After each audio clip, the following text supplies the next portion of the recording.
BPL এর একাদশ আসর মাঠে গড়ালেও এখনও আড়ালেই রয়ে গেছে টুর্নামেন্টের কাঙ্ক্ষিত শিরোপা। সাধারণত মাঠে লড়াই শুরুর আগে অধিনায়কদের নিয়ে ট্রফি উন্মোচনের জমকালো আয়োজন থাকলেও এবার তার ব্যতিক্রম দেখা গেছে। টুর্নামেন্টের ডামাডোল বাজালেও ট্রফির দেখা না মেলায় সমর্থকদের মনে প্রশ্ন উদয় হয়েছিল।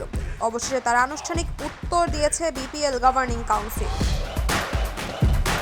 শুক্রবার টুর্নামেন্টের উদ্বোধনী দিনে সংবাদ মাধ্যমের মুখোমুখি হয় বিসিবির সহসভাপতি মোহাম্মদ শাখাওয়াত হোসেন। জানান, বিপিএলে এবার নতুনত্বের ছোঁয়া আনতে ট্রফি আনতে বিলম্ব হচ্ছে।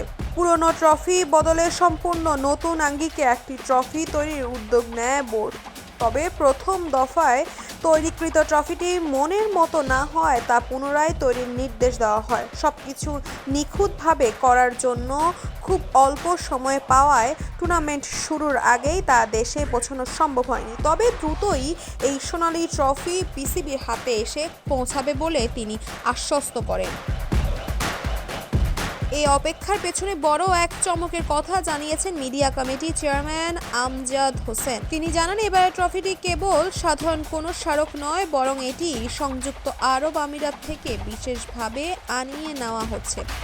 প্রায় $25,000 ব্যয় তৈরির এই ট্রফিটি হবে হীরা খচিত বা ডায়মন্ড স্টার খচিত। বিসিবির এই পরিচালক আশা প্রকাশ করেন যে ট্রফিটির নির্মাণশৈলী ও আভিজাত্য দর্শকদের মুগ্ধ করবে। মূলত বিপিএল এর ব্র্যান্ড ভ্যালু বাড়াতে এবং ট্রফিতে আভিজাত্য ফুটিয়ে তুলতে বিসিবি এবার বড় বাজেটের এই সিদ্ধান্ত নিয়েছে।